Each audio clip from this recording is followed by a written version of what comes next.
Hey guys, so today I've been thinking a lot about Genesis and the fall and the sin of Adam and Eve consuming the fruit from the tree that God commanded them not to eat of. And I was thinking about my progression of understanding the fall and what it meant for us as individuals. And so when I was young, when I was a little kid, I thought the sin was eating an apple.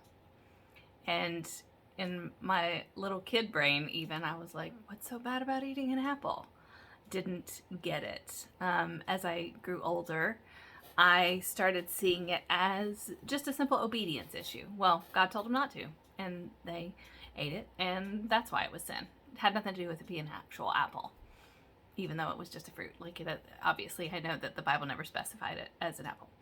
And then as I got even older, I saw it more as a thing of pride because we wanted to be like God.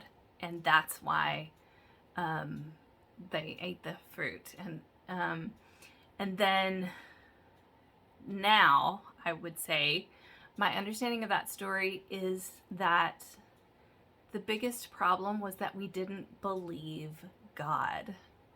And in the New Testament, Jesus says, don't do the work that is worthless, essentially. He says, don't do the work don't work for food that goes away. Work for the eternal food. And they say, well, how do we do that? Well, you believe in me.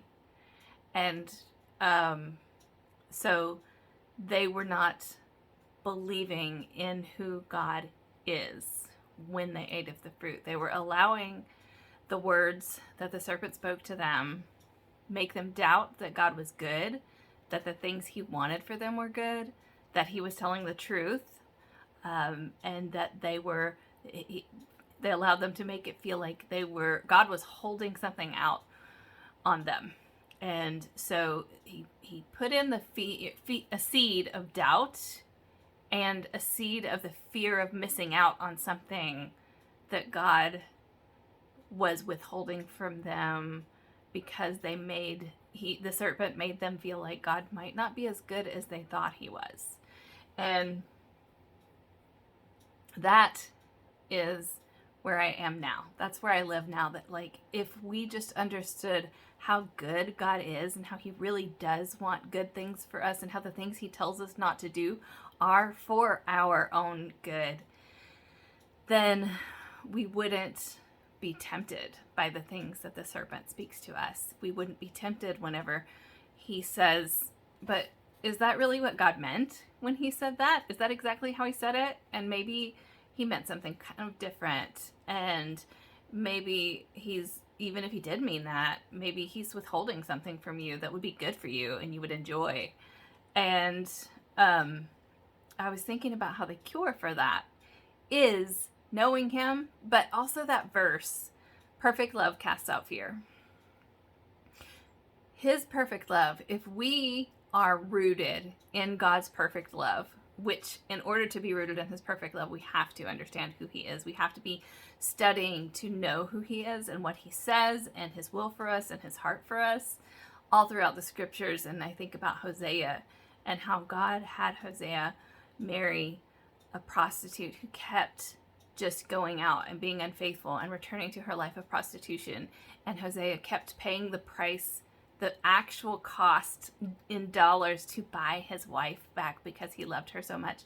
And that is God's heart for us. Like, he wants to love us completely and fully and take care of us and be our sustenance. He doesn't want us to keep running off to other things to try and make our own way. He wants to be the one that we rely on, and he will keep coming after us and keep coming after us.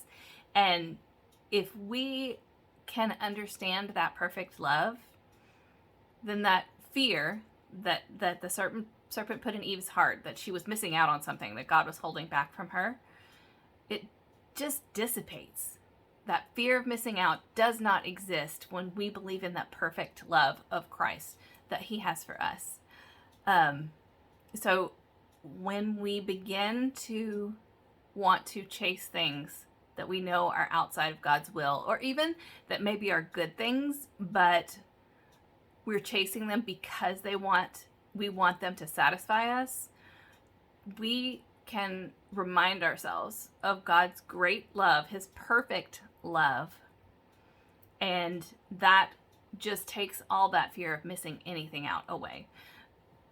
But the key to that, like I said, is believing who he is, and believing in who he is, and that he is as good and as loving as the Bible says he is. And to do that, we have to know the word, and we have to know the story, and we have to understand the depth and richness of the gospel, and how all of the Old Testament even was working and building toward that epitome of God paying the ultimate price to bring us back to him, so that we can be in fellowship with him closely.